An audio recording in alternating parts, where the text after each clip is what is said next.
महाभारत अनेक दुर्लभ और विचित्र कथाओं से भरा हुआ पौराणिक ग्रंथ है। अजीब रिश्तों के चौंकाने वाले कई कथाएं इसमें समाये हुए हैं। रिश्तों का एक ऐसा ही अजीब लेकिन नज़दीकी संबंध भगवान श्री कृष्ण और दुर्योधन का था, जिसके बारे में जानकर आप चौंक जाएंगे।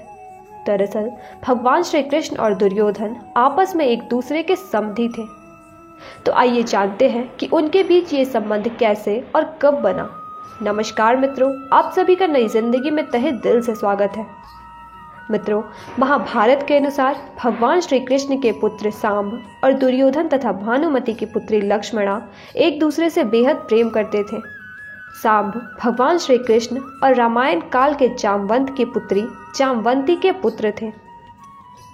कथा के अनुसार महाभारत के युद्ध से पहले एक दिन सांब हस्तिनापुर गए थे। वहां उनकी मुलाकात लक्ष्मणा से हुई।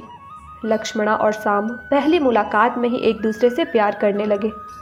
ये बात जानकर दुर्योधन लक्ष्मणा का विवाह कहीं और करवाना चाहता था। लक्ष्मणा सांब से बहुत प्रेम करती थी, इसलिए उसने पत्र लिखकर सांब को अपना हरण करने के लिए आग्रह किया। उसके बाद सांब ने लक्ष्मणा को हस्तिनापुर से भगाकर उनसे गंधर्व विवाह कर लिया और अपने रथ पर बिठाकर द्वारिका ले जाने लगे। जब विवाह की बात कौरवों को पता चली तो दुर्योधन ने हस्तिनापुर की पूरी सेना के साथ उस पर आक्रमण कर दिया और सांब को बंदी बना लिया। जब द्वारिका में कौरवों द्वारा सांब के विवाह और उन्हें बंदी बनाने की जानकारी मिली, तब बलराम हस्तिनापुर गए। वहां उन्होंने सबसे आग्रह किया कि सांब और उनकी कुलवधू को उनके साथ द्वारिका जाने दिया जाए। कौरवों ने बलराम जी का बहुत अपमान किया। ऐसे में बलराम जी ने कौरवों से युद्ध किया और विध्वंस मचाने लगे। कौरव इस विध्वंस को देखकर बहुत डर गए और बलराम जी से माफ़ी मांगने लगे।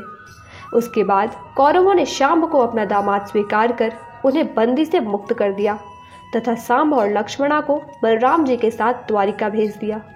इस तरह श्री कृष्ण और दुर्योधन एक दूसरे के समधी बन गए।